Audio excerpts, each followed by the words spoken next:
What do you think will be the future of the visionary plants and the psychedelics?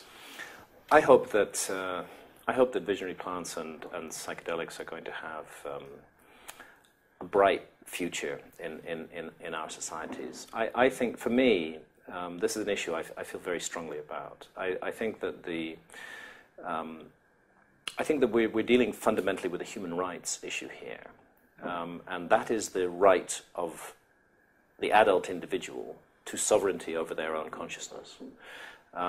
It stuns me that our society, which makes so many claims to freedom, which talks endlessly about the wonders of its democracy, which is constantly trying to impose that model on other cultures all around the world, nevertheless enshrines at its heart an absolutely medieval view of human consciousness, which is that the state can tell us what we may and may not do inside the sanctum of our own heads. This to me is completely insane, and it seems to me that the state is so angry about psychedelics and so ferocious in its persecution of them. This suggests that the state and those who are involved in the state must know how liberating these plants can actually be. That once people begin to go or at down, least they have some intuitive fear of that possibility. They have some intuitive fear of that possibility. They've not experimented themselves, but they know in their hearts that it can really shake things up and make people begin to question absolutely everything.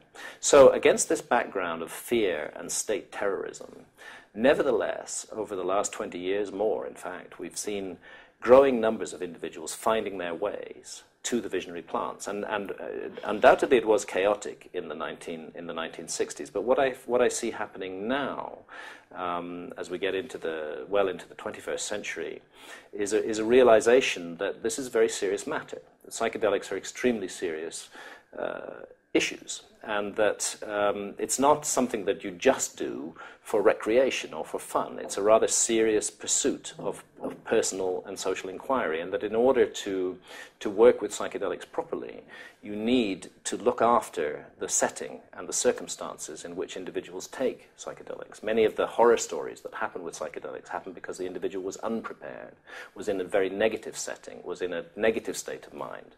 And a society which really understood psychedelics would help people to understand that that's not the way to go. And I'm thinking like Aldous Huxley's Island, where he envisaged that almost idyllic society where it was a rite of passage to have a profound mushroom trip at the end of teens and into adulthood, and where that was treated in a loving and caring and positive way as an essential part of personal growth, rather than something to be hated and feared.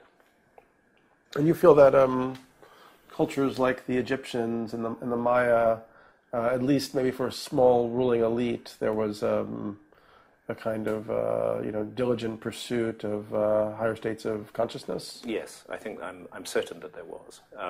The evidence is very clear in Central America for ancient mushroom cults. It's very, very. There's no doubt about it. In Egypt, the evidence is less clear. But if you look at the iconography of ancient Egypt, and particularly the abundant presence of therianthropes, creatures that are part animal and part human, which we know inhabit the landscape of visionary space, it's clear that the ancient Egyptians were tapping in to the visionary realm. And some good work has been done on the possible vehicles that enabled them to do that.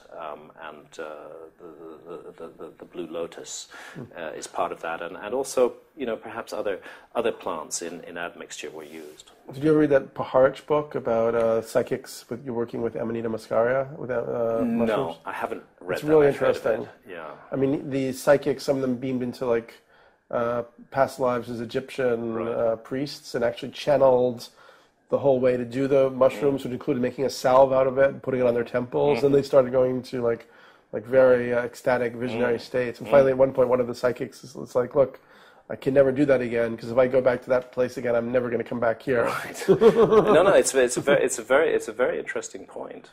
I mean, it's clear. There's two things that stand out for me, just to come back to looking at ancient Egypt again. First of all, their extraordinary feats of of moving around and placing just gigantic blocks of stone that we really can't quite figure out how they did it. And I can't help wondering whether some enhancement of psychic power, perhaps accessed through the visionary realm, may have been involved in this. And secondly, a latent ability that we all have, but that's been shut down by our society, because our society tells us, we can only move things with mechanical advantage and leverage and the technological fix. The power of the mind can't do that, whereas I think it was very different in ancient Egypt. And the other thing is the investigation of the whole mystery of death that you find in ancient Egypt, and the sense that, not just a sense, but absolute clarity that death is not the end, and that there's a whole journey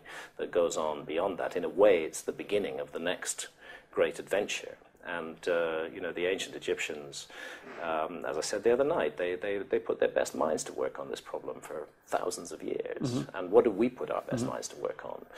How to make another kind of motor car or a better kind of washing powder. This is the trivia that we focus on, or high-grade weapons. This is what we focus our intelligence on. So no wonder we're in such a horrific mess. And I think the visionary plants are rightly seen as allies. They're our allies, they're our companions, they've co-evolved with us on this planet, and they offer us the chance to step back and think again, however deeply we are immersed in this material, quote-unquote, reality.